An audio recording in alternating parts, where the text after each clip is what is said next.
The late afternoon sun poured golden light over the small park, warming the cracked sidewalks and casting long shadows from the benches lined along the path. Zoe Johnson's sneakers scuffed against the gravel as she skipped forward, clutching her backpack straps with both hands. She was 9 years old, full of energy and wonder, her braids bouncing with every step. To most people, she was just another little girl, but to her mother, Patricia, she was everything. The reason she worked back-to-back shifts at 2 hospitals, the reason she kept pushing forward despite exhaustion that sometimes left her barely standing. Patricia had told Zoe 1,000 times that kindness costs nothing but means everything, and Zoe believed it with all her heart. She slowed as she passed the playground and spotted a man sitting alone on a wooden bench. His clothes were dirty, stained with the marks of long days and nights outdoors. His hair was tangled, his beard rough, and in his trembling hands he held a small cardboard sign that read, "Hungry. Please help." Zoe froze for a moment. Most adults in the neighborhood crossed the park without even glancing at people like him. Some looked away quickly, as though seeing him might be contagious. But Zoe's mother had raised her differently. Her small fingers tightened on the zipper of her backpack, and she remembered the extra peanut butter sandwich her mom had slipped inside that morning. Taking a deep breath, Zoe walked toward him. Her shoes crunched on the gravel, breaking the silence. The man lifted his head slowly. His eyes startled her, not because they were unkind, but because they were such a piercing shade of blue. They looked out of place in his weathered face, like shards of sky trapped in storm clouds. "Hi," Zoe said softly, pulling out the sandwich wrapped neatly in a napkin. "I thought you might be hungry. My mom says we should always share when we can." For a second, the man simply stared as though her words had struck something deep inside him. Then his lips curved into a tired smile. He reached out carefully, his hands rough and cracked, but his voice carried unexpected warmth. "Thank you, little angel," he whispered. "You don't know what this means to me." Zoe beamed, the way only a child who feels she has done something good can. "I'm Zoe," she announced proudly. He held her gaze, those strange, sharp eyes softening with something almost like awe. "Daniel," he said. "My name is Daniel." To Zoe, that was enough. She waved cheerfully and skipped away, light as the evening breeze. But behind a curtain in a nearby apartment, a pair of watchful eyes narrowed. Mrs. Henderson, the neighborhood gossip, had seen everything from her window. Her phone was already in her hand, camera snapping pictures as Zoe handed the sandwich to the man. Within minutes, the photos were posted in the residents' WhatsApp group. The captions stung with cruelty. "Look at the kind of people this family teaches their child to associate with." The thread exploded with messages, judgment disguised as concern, venom wrapped in politeness. Back in the park, Zoe hummed a tune to herself, skipping home with light steps, unaware of the storm her innocent kindness had just set in motion. She had no idea that her simple act would become the spark for something far bigger than herself, something that would test her mother, expose hidden prejudices, and awaken a force far more powerful than anyone in that neighborhood could imagine. And sitting on that bench, biting into the sandwich with deliberate slowness, Daniel's blue eyes followed her retreating figure. He looked less like a broken man, and more like someone quietly calculating. The gratitude on his face was real, but behind it lay something sharper, something hidden. The were. LD thought he was nothing, but tomorrow they would discover how wrong they were. The sun had barely risen the next morning when the quiet hum of whispers began to crawl through the walls of the apartment complex. Patricia Johnson, exhausted from another double shift at the hospital, rubbed her temples as she placed a half-eaten granola bar on the counter. She was still in her scrubs, her eyes ringed with shadows of fatigue, but her spirit had not broken. She lived for Zoe, every ounce of her energy spent making sure her daughter felt safe, loved, and cared for. Yet as she unlocked her phone, her chest tightened.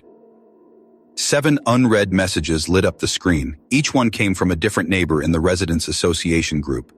At first glance, they were laced with false politeness, but the undertone was unmistakable: anger, prejudice, suspicion. "Control your daughter before something happens. She's bringing dangerous people into our park. Do you think this is appropriate behavior for a child in this community?" Patricia's hands trembled as she scrolled, each word like a blade pressed against her pride. Then she found the picture. The grainy image showed Zoe, smiling sweetly, handing her sandwich to the man on the bench. To Patricia, it was beautiful. To them, it was ammunition. Underneath, Mrs. Henderson's caption stood out like poison. "Look at the example this family sets, associating with addicts and criminals in our park." A sharp knock rattled the apartment door. Patricia's stomach sank. She already knew who it was. When she opened the door, Mrs. Williams stood there, her posture tall and self-righteous, as though she owned the entire building. Ruth Williams, president of the Residents Association, dressed in her pearl earrings and cream-colored blazer, never missed an opportunity to remind Patricia that she didn't belong. Her smile was a mask, thin and venomous. "That child of yours," Mrs. Williams said without so much as a greeting, "She needs to learn her place before it's too late." Her voice was low, steady, the kind of tone that made threats sound like advice. Patricia's lips tightened. "My daughter is 9 years old, Mrs. Williams. She gave a man some food. That's all." "That's not all," Ruth snapped. "It's dangerous. It's unacceptable. And if you won't control her, others will step in to make sure she doesn't endanger herself or this neighborhood." From behind her mother's legs, Zoe peeked out, her small face puzzled. She didn't understand what was happening, why Mrs. Williams's eyes looked so sharp, so filled with something she couldn't name. Patricia quickly pulled her back and shut the door without another word, her heart pounding in her chest. When Zoe asked softly, "Mommy, did I do something wrong?" Patricia knelt down and wrapped her arms around her daughter. "No, baby. You did something beautiful. Some people just don't understand kindness." But even as she said it, Patricia felt the weight pressing in from all sides. Her phone buzzed again, another message from an unknown number this time. She opened it, her breath caught. "Control your daughter, or we'll control her for you." The handwriting was scrawled in a photo attached to the text. Patricia recognized it instantly, Ruth Williams. She sank against the door, her arms tightening around Zoe. Fear and fury battled in her chest, but she forced herself to breathe slowly, to stay calm for her child. Outside, the morning air filled with the ordinary sounds of cars and children heading to school. But inside Patricia's apartment, an invisible storm was brewing, dark and venomous. And across town, in a hotel suite overlooking the skyline, Daniel Morrison sat with his laptop open. His blue eyes studied the photograph of Zoe handing him the sandwich. His jaw tightened as he scrolled through the residents' hateful comments and saw the threats Patricia had just received. The gratitude he had felt yesterday had grown into something sharper. What he had witnessed was no longer just a child's kindness. It was a community's cruelty. He picked up his phone and made a single call. "Document everything," he said quietly. "Every message, every threat, every meeting. When the time comes, we'll make sure justice is absolute." And just like that, the board was set. The neighbors thought they had begun a war. They had no idea who was about to join the fight. The knock came like a hammer, sharp and insistent, rattling the doorframe of Patricia Johnson's apartment. It was the kind of knock that didn't wait for permission, the kind that carried authority and threat all at once. Patricia froze halfway between the kitchen and the living room, Zoe's small voice drifting from behind her. "Mommy, someone's at the door." Patricia's chest tightened. She hadn't been expecting anyone. The morning had been quiet, too quiet, almost as though the air itself was waiting for something to break. Wiping her palms on her scrubs, she walked to the door, her heartbeat pounding in her ears. She opened it slowly, just a crack at first, but the sight on the other side made her stomach drop. 2 uniformed officers stood in the hallway. Their expressions were a mix of professionalism and discomfort, as though they weren't entirely comfortable with what they were about to do. And there, standing proudly behind them, was Ruth Williams, lips curled into a satisfied smirk.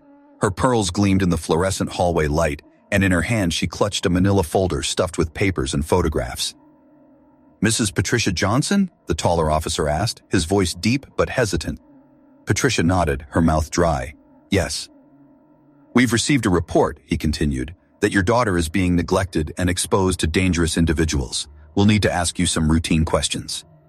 For a moment, Patricia couldn't speak. Neglect. Dangerous individuals? Her throat burned with the effort to hold back the fury that threatened to spill out. Behind her, Zoe padded into the hallway, clutching a piece of toast in her hand, her eyes wide with confusion. "Mommy, what's happening?" she whispered. Patricia bent down quickly, her arms wrapping around her daughter like a shield. "It's okay, sweetheart," she murmured, though her voice trembled. She straightened and faced the officers. "You must be mistaken. My daughter is safe, always. I work day and night to make sure of it." Mrs. Williams stepped forward, snapping open the folder. "Perhaps you should show them the photos, officers," she said, her voice dripping with false sweetness. She pulled out the printed image of Zoe handing the sandwich to Daniel. This child was seen associating with a vagrant, likely a criminal or an addict, in the middle of our community park. What kind of mother allows such recklessness? The second officer shifted uncomfortably, muttering something to his partner. Patricia's fists clenched at her sides. She gave a hungry man food. That's not neglect. That's compassion. The shorter officer sighed, glancing at Patricia with something almost like sympathy. "Ma'am, we just need to ask you a few questions for the record. It's protocol when a complaint is filed." The word complaint stung. Patricia bit back her anger and ushered them inside. For the next 40 minutes, she answered questions that felt less like inquiries and more like accusations. How often was Zoe left alone? Who cared for her when Patricia worked? Did she have a history of disciplinary issues? The questions were sharp, pointed, designed to find cracks where none existed. All the while, Zoe sat quietly on the couch, her toast forgotten, her little eyes darting back and forth between her mother and the strangers. Finally, her small voice broke the silence. "Did I do something wrong?" she asked, tears trembling at the corners of her eyes. Patricia's chest ached as she knelt in front of her daughter, cupping Zoe's face in her hands. "No, baby, you didn't do anything wrong. Some people just don't know how to understand kindness." She turned her gaze toward Mrs. Williams then, her eyes blazing cold fire. "But I do." Mrs. Williams bristled, clutching her folder tighter, but for the first time, a flicker of uncertainty crossed her face.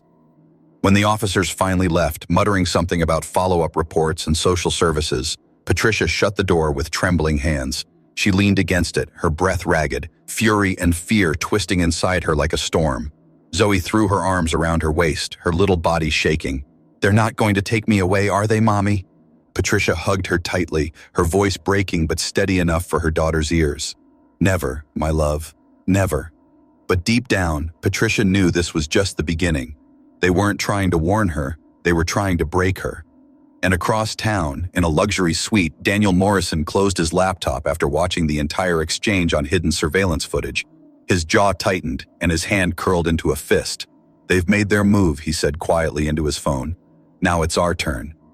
The days that followed felt like Patricia had stepped into a nightmare designed by someone who knew exactly where to hurt her most. What had started as whispered gossip in the condo chat had grown into something larger, sharper, and far more deliberate. It was no longer just neighbors exchanging ugly words. It was a campaign. On Monday morning, Patricia walked into the bank to deposit her paycheck. She smiled at the teller she had known for years, but instead of greeting her warmly, the woman glanced at her computer screen, frowned, and then excused herself to fetch a manager. 10 minutes later, Patricia was ushered into a side-off. She forced her voice to remain calm, even though anger boiled under her skin like fire. "Sometimes, sweetheart, people are afraid of what's different, and when they're afraid, they lash out. But listen to me, being kind is never wrong. Never." That night, after Zoe was asleep, Patricia sat at the kitchen table surrounded by bills, complaint notices, and the eviction threats that had started arriving in her mailbox. Her hands shook as she dialed her brother Marcus, a sharp-minded lawyer in New York. "They're trying to break me, Marcus," she said, her voice raw. "It's like they know every part of my life and they're twisting it all against me. The bank, the car, even Zoe's school friends." On the other end of the line, Marcus's tone was steady, strong. "Send me everything. Every text, every photo, every piece of paper. We're going to make these people regret the day they came after you." Patricia felt a flicker of hope, a small light in the suffocating dark. But she didn't know that someone else had already taken up her fight. Across the city, Daniel Morrison sat in a dimly lit office, his team of investigators arrayed around him. Photos, transcripts, and recordings filled the table. Every anonymous complaint traced back to a name, every threat tied to a number, every sneer from Ruth Williams documented in high definition. Daniel's eyes glowed with cold fire as he spoke. "They think they're building a case against Patricia Johnson. What they don't know is that I'm building something far stronger. When we strike, it won't just be defense, it will be devastation." The storm was no longer brewing. It was gathering force, and Patricia, though still unaware, was no longer standing alone. The city glittered that evening, the skyline alive with golden lights reflecting off glass towers. Somewhere high above the streets, on the 32nd floor of a luxury hotel suite, Daniel Morrison sat in silence with a glass of water in his hand. The man who only days ago had worn ragged clothes and carried a cardboard sign now wore a tailored charcoal suit. His hair, freshly cut, gleamed under the recessed lighting. But his blue eyes, those piercing eyes Zoe had noticed, remained the same. They burned with a quiet intensity, fixed on the large screen mounted on the wall. On the display, video footage looped from the park. It showed a little black girl with braids skipping forward, pulling a sandwich from her backpack and offering it to him with a smile so pure it disarmed the weight of the world. Daniel replayed it again and again, not because he needed to remember what happened, he would never forget, but because it reminded him of the exact moment he decided to act. Behind him, his personal assistant Thomas cleared his throat. "Mr. Morrison, the reports are ready." Daniel didn't turn right away. He finished his water slowly, then set the glass down with deliberate care. "Show me." Thomas placed a thick folder on the desk. The pages inside documented every move made against Patricia Johnson and her daughter Zoe. The frozen bank account, traced back to an anonymous tip filed from an office owned by a real estate developer tied to Mrs. Williams. The towing company order, placed by a council member who happened to be Ruth Williams's cousin. The complaints to social services, filed under fake names but connected to the same IP address used by the Residents Association president. Daniel flipped through each page, his expression unreadable, though a muscle tightened in his jaw. "They've built themselves a little empire of cruelty," he murmured. "But empires crumble." He stood and walked to the wide windows, gazing down at the city sprawling beneath him. His reflection stared back, no longer the disheveled stranger on a park bench, but the billionaire hotel magnate who had built an empire of his own, hotels in 40 countries, political allies in every state, lawyers so powerful they could strip a man of his fortune in weeks. And yet, all of it meant nothing until a little girl with braids reminded him of something he had nearly forgotten, that kindness still existed in a world consumed by greed and division. "Prepare the surveillance package," he said, his voice calm but edged with steel. "I want every call recorded, every meeting filmed, every whisper tracked. If Ruth Williams so much as breathes a lie, I want it documented." Thomas nodded. "Understood, sir. What about Patricia?" Daniel's expression softened for the first time.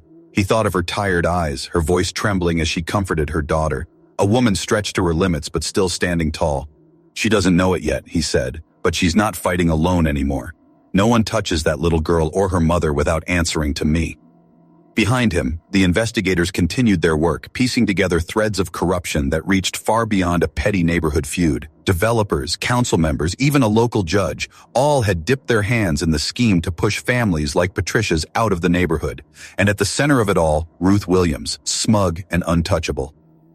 Daniel turned from the window, his eyes cold now, his decision made.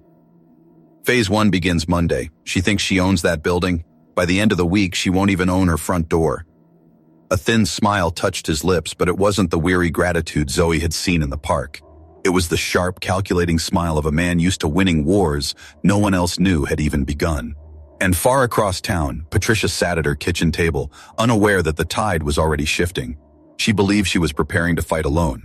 But in the shadows of power, her enemies had just made a mistake they could never undo. They had caught the attention of Daniel Morrison, and when a billionaire with nothing to lose decides to fight for justice, the storm he unleashes is unlike anything they've ever seen. Saturday morning dawned gray, the kind of sky that felt heavy before rain, though not a single drop had fallen yet. Patricia tightened Zoe's shoelaces while her daughter fidgeted, humming softly under her breath. She tried to keep the morning calm, to pretend life was still ordinary, but her phone had already buzzed 3 times with alerts from neighbors. Today wasn't going to be ordinary, not at all.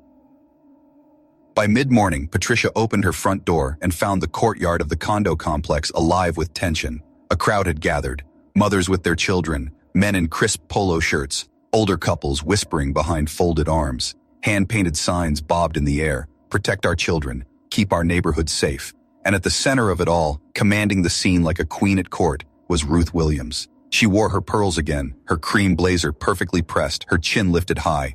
Patricia's stomach clenched, but she straightened her back. She would not cower, not in front of Zoe. She gripped her daughter's hand tightly and stepped out. Immediately, the murmurs grew louder and heads turned. All eyes were on them. "Mrs. Johnson," Ruth called out, her voice theatrically loud, carrying across the courtyard. "This respectable community will no longer tolerate you exposing our children to dangerous elements. It's time you found a place more suitable for your situation." The words struck like knives. Patricia inhaled slowly, keeping her expression steady. She had seen cruelty before, but never dressed up so neatly in public civility. Before she could respond, someone near the front chuckled cruelly and another nodded in agreement. The crowd was tipping toward Ruth's side, but Patricia didn't break. He lifted her chin. "And where exactly would that be, Mrs. Williams?" The ghetto, because that's what you're trying to say. The crowd stirred. Some neighbors shifted uncomfortably as if the blunt truth had burned through the veil of politeness. Ruth's smile faltered, her mask slipping for just a second. Don't twist my words, she snapped. We simply believe people with your values would be happier in communities that better reflect them. Patricia's heart pounded. Every nerve in her body screamed to lash out, to tear Ruth's smug arrogance apart in front of them all. But then she felt the small tug of Zoe's hand in hers. She looked down, and her daughter's wide, uncertain eyes searched hers for strength. Before Patricia could answer, Zoe stepped forward on her own, her little voice trembling but clear, carried through the courtyard. Mrs. Williams, why don't you like me? I didn't do anything wrong. The silence that followed was suffocating. A 9-year-old's question had cut through the adult's pretenses sharper than any lawyer ever could. Several people lowered their eyes, ashamed. A few mothers pulled their children closer, no longer so sure about standing in Ruth's shadow. Ruth's jaw tightened, her composure cracking. Listen here, little girl, she snapped, the venom in her voice no longer masked. Your parents should have taught you that there are rules about who we associate with. Some mixtures are problematic for civilized society. When you're older, you'll understand. Patricia had to grip her own wrists to keep from lunging at the woman. Rage surged through her chest, but she forced herself to stay still, every hateful word etched into her memory. Evidence. Proof. She crouched down and gathered Zoe back into her arms. Her voice, though calm, carried a deadly clarity. Noted, Mrs. Williams. Every single word. Patricia turned and walked back toward her building, her daughter pressed tightly against her side. The seat crowd parted in silence, some staring with discomfort, others with guilt. Ruth's voice barked something behind them, but it was too late. The mask was gone. She had revealed herself. Inside the apartment, Patricia closed the door and leaned against it, shaking. Zoe buried her face in her mother's chest. Patricia stroked her hair, whispering softly, You did nothing wrong, my love. Nothing at all. What Ruth didn't know, what none of the neighbors knew, was that every word of that ugly display had been caught on camera.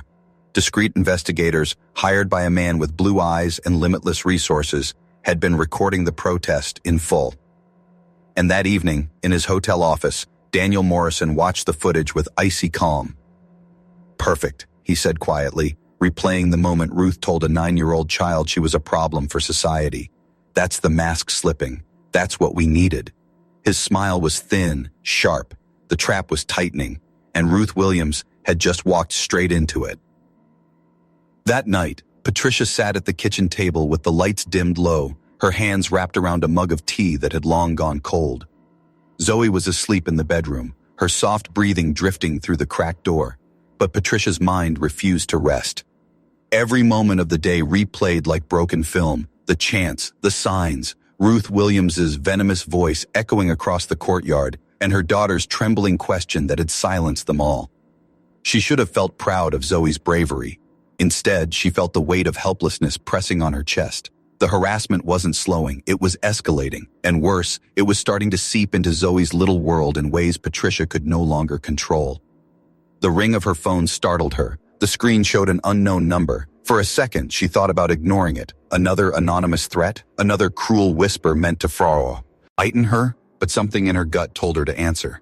Mrs. Johnson? A calm, professional voice asked. Yes, who's this? This is the office of Mr. Morrison. He would like to schedule an urgent meeting with you tomorrow morning if possible. Patricia blinked, confused. Morrison? I don't know any Morrison. The pause on the other end was deliberate, measured.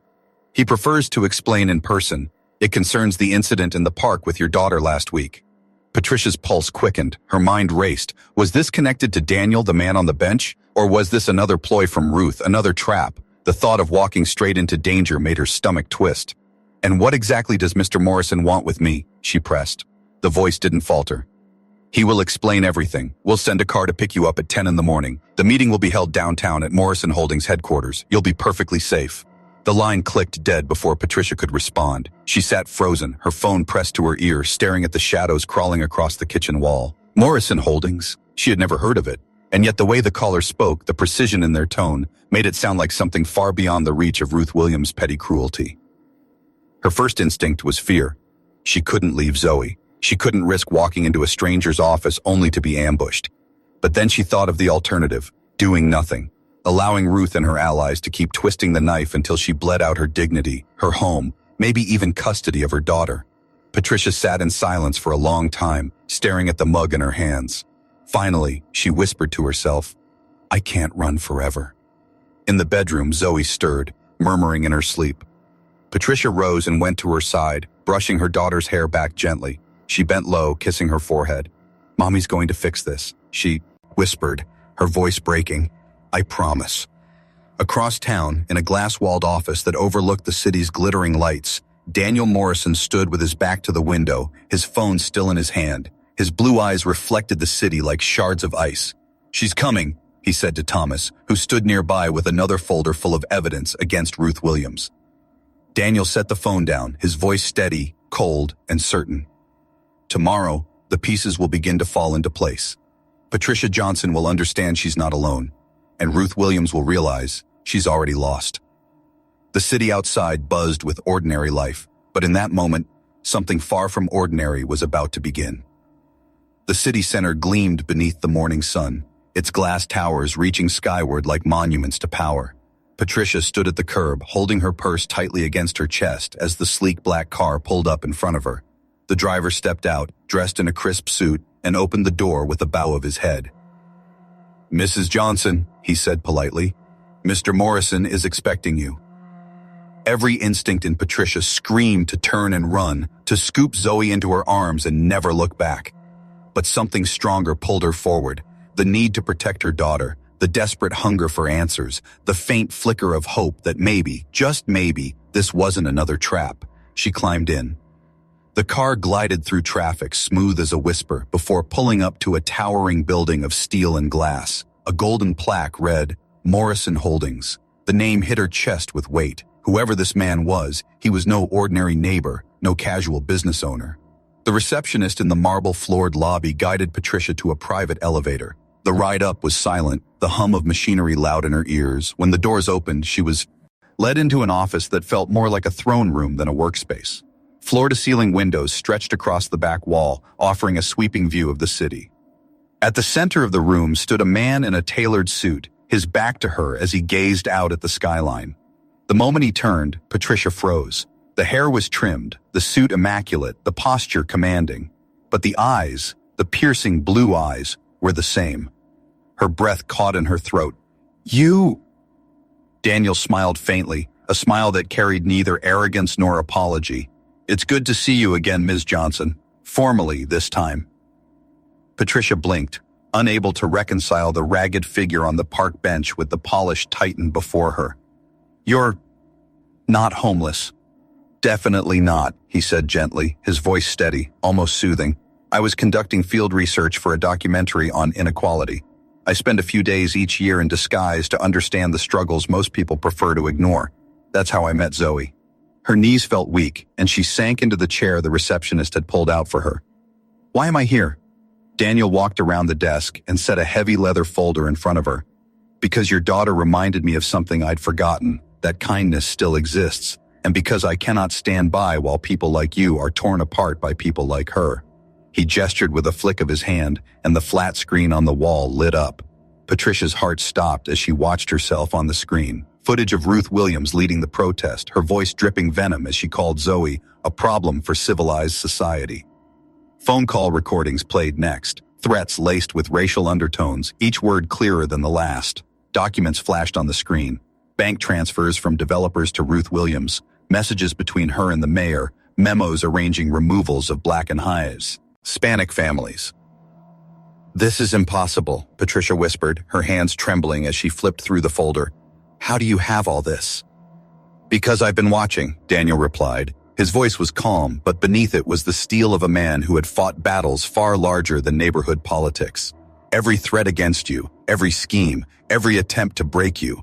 My team documented it all, legally, perfectly. When the time comes, this evidence will be devastating."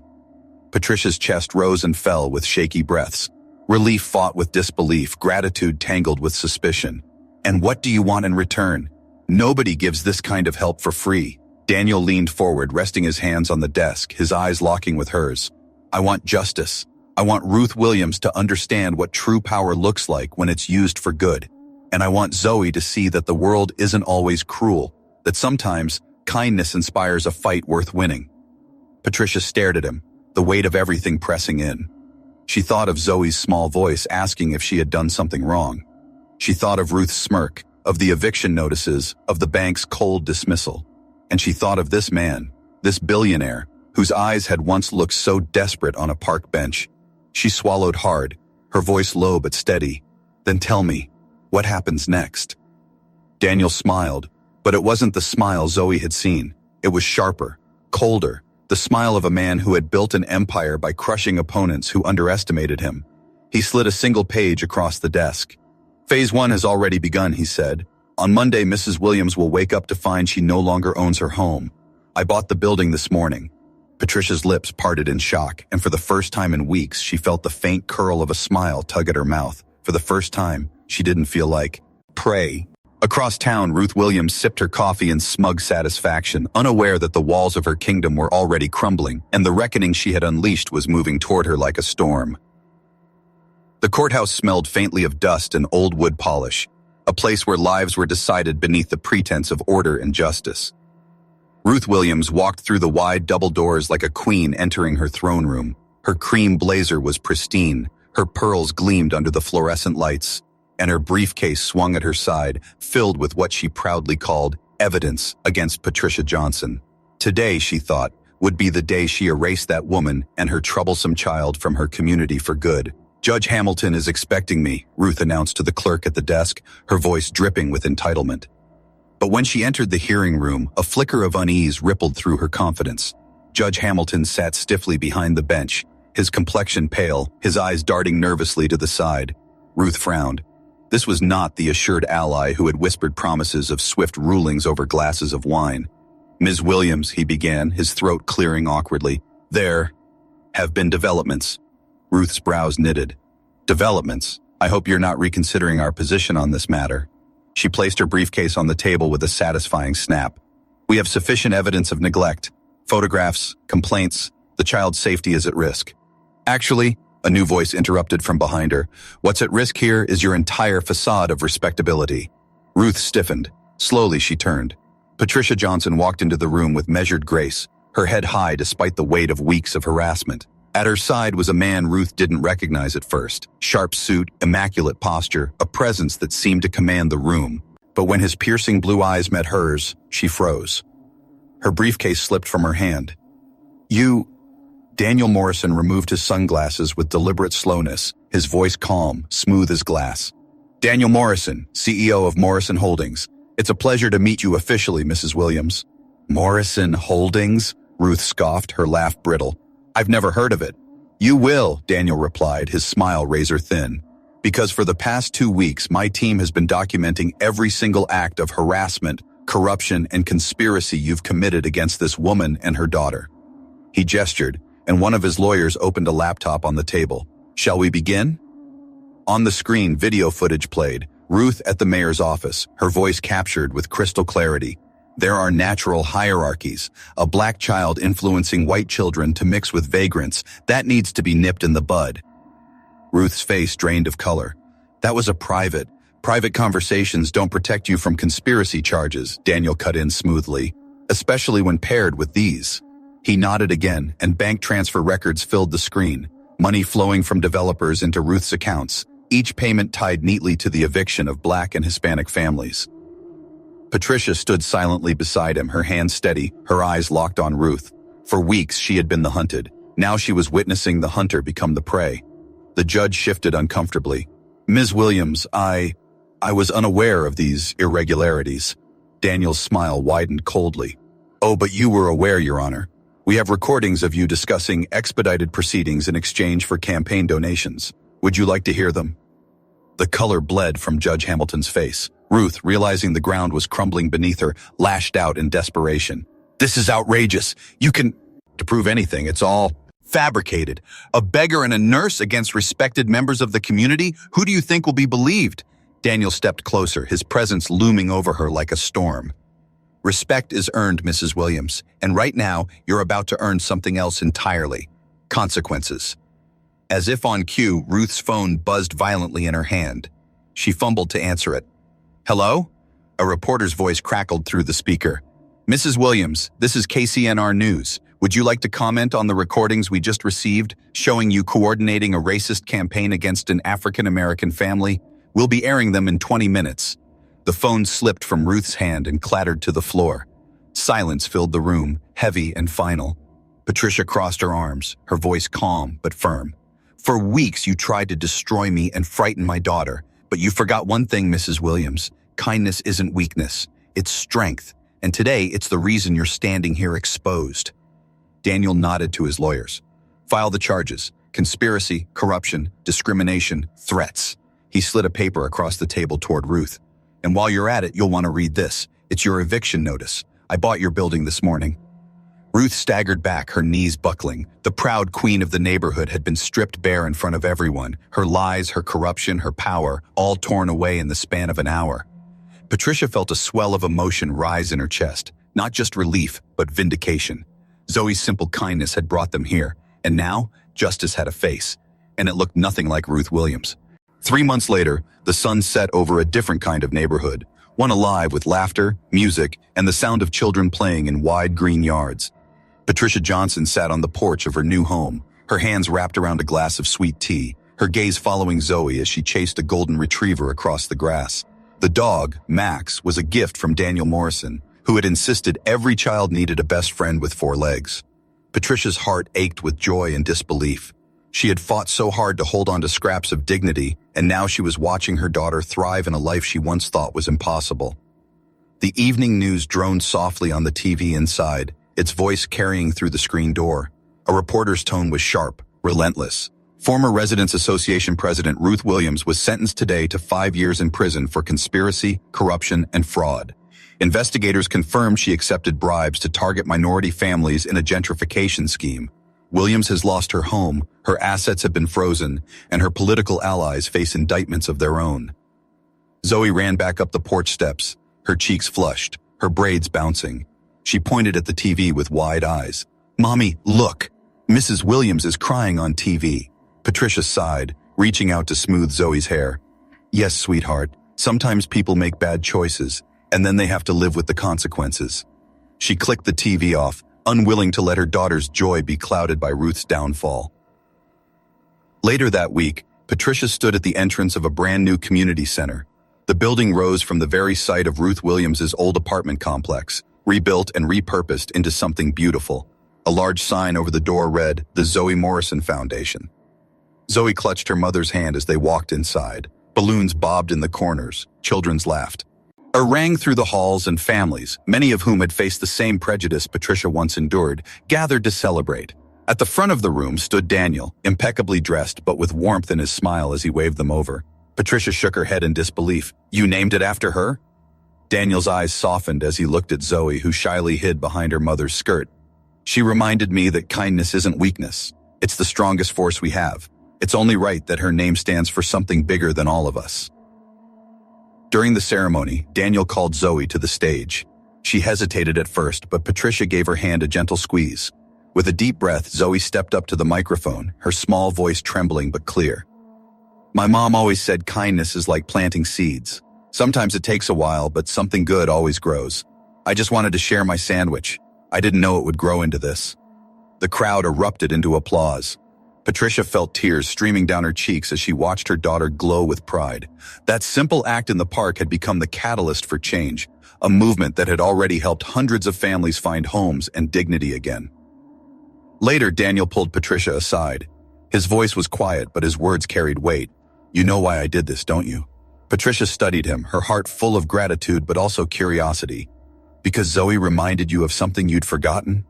Daniel nodded. "That there are still genuinely good people in the world, and people like you and Zoe deserve to be protected, not persecuted. Ruth Williams thought kindness was weakness. She thought cruelty was power. We proved her wrong." As the night wound down and families left with full hearts and hopeful smiles, Patricia carried Zoe upstairs to tuck her into bed. Her daughter yawned, curling against her pillow. Max the retriever already snuggled at her feet. "Mommy," Zoe whispered sleepily, "I'm glad I gave him that sandwich. Now we have Max, a new house, and we're helping other families too." Patricia kissed her forehead gently, her heart nearly bursting. "Yes, my love. And you'd make the same choice again, wouldn't you? Always, Zoe murmured, her eyes fluttering closed. Patricia sat there for a long time, listening to her daughter breathe, reflecting on the journey from despair to hope. A child's kindness had toppled corruption, humbled the arrogant, and birthed a foundation that would outlast them all. Sometimes fate didn't wait for grand gestures. It only needed a sandwich, a smile, and the courage of a little girl who believed in doing what was right. And as the night fell over the city, the world was a little softer, a little stronger, and a lot more just because of Zoe Johnson.